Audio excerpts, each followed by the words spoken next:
Welcome to Burnside Highlights, this 27th of April 2023.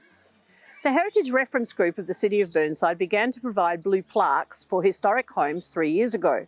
And recently we approved these plaques to be placed on churches, halls and other historic homes and structures of significance in our city.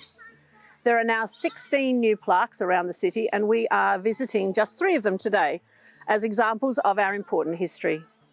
Chiverton House behind me was built as a family home in 1880-81 by merchant John Nankerville, who leased it to Harry Bickford of the chemist firm A.M. Bickford and Sons. In 1896 it became the Ferguson family home for more than 40 years.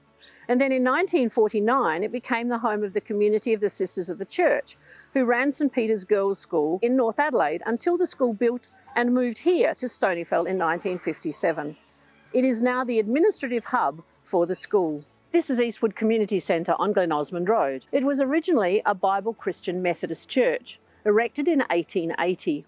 The brick wings on either side are later additions to the original bluestone building, and it was a church operating until 1960. In 1976, the City of Burnside purchased this property at the request of the Eastwood Residents Association for use as a community centre, and it still operates successfully as such today. This is St Saviour's Hall and the Rectory, which along with the church that is no longer standing, were dedicated on this site in 1862.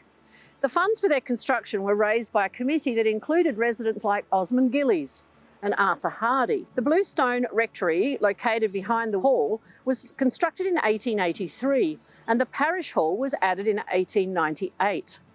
The plaque is located by the entrance to the modern Anglican church that stands here today. And up the road, in Pridmore Road, is the cemetery associated with that historic church, and an old horse hitching rail still stands on the roadside to remember those people who went to the cemetery with their horses and carts. Last week, I attended 2 days of the state government's inaugural Climate Change Conference, along with our CEO and over 900 other delegates. Apart from hearing inspiring, articulate and convincing speakers on the impact of climate change, I was impressed by the focus on what opportunities exist in our state for business. It was a call for investment in green energy, innovation and manufacturing. We already have 70% of our energy coming from renewables like wind and solar in South Australia, aiming for 100% by 2030. All that I heard reaffirmed the City of Burnside's actions on climate change initiatives, including our environmental sustainability policy, actions and scoreboard, and our goal of becoming carbon neutral by 2030. The draft annual business plan and budget for 2023-24 was approved last night at the council meeting. It will be released for community consultation soon and a public meeting will be provided. See the council website and Facebook page for details. Please give us your feedback. This new council slashed and burned budget requests in order to maintain existing services and provide for facility improvements without any major infrastructure developments. These decisions propose a rate rise of 5.8%, which is as low as can be managed after 2 years of 0%, last year at 2.3%, and the additional costs of inflation that impact on us all.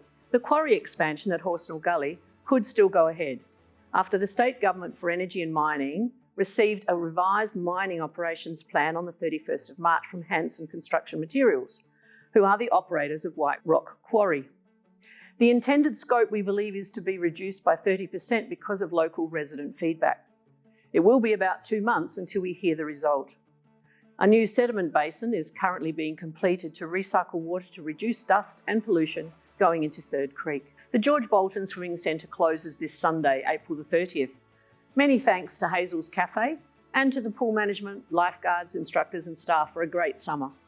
During the winter, new change rooms for school children and others for those with disabilities will be developed within the existing building. There are more live shows coming to the Regal Theatre, Grace Knight from the Eurogliders on May the 6th at 8 p.m, and Anthony Kalia and Tim Campbell for 3 shows on May 19 to 21st. Later on, Bobby Fox and Rachel Beck will both be appearing. See the Regal website for details and bookings. The month of May is South Australia's History Festival with its theme of past, present and wonder. Wonder is an invitation to reflect, ask questions, and discover the values inherent in understanding the past. There are many events happening in Burnside during this time, talks, walks and concerts to name a few.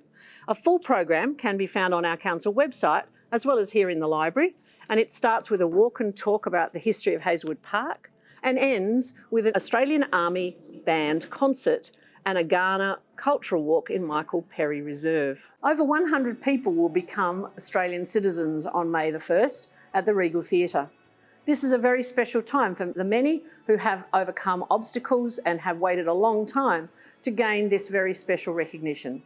They will pledge allegiance to Australia and its people, agree to obey its laws, and accept responsibility as they become new citizens. Finally, the Burnside Business Awards will be announced at a breakfast on May the 12th, and this will be a celebration of local business, innovation, resilience and persistence. I will tell you more about the winners next time.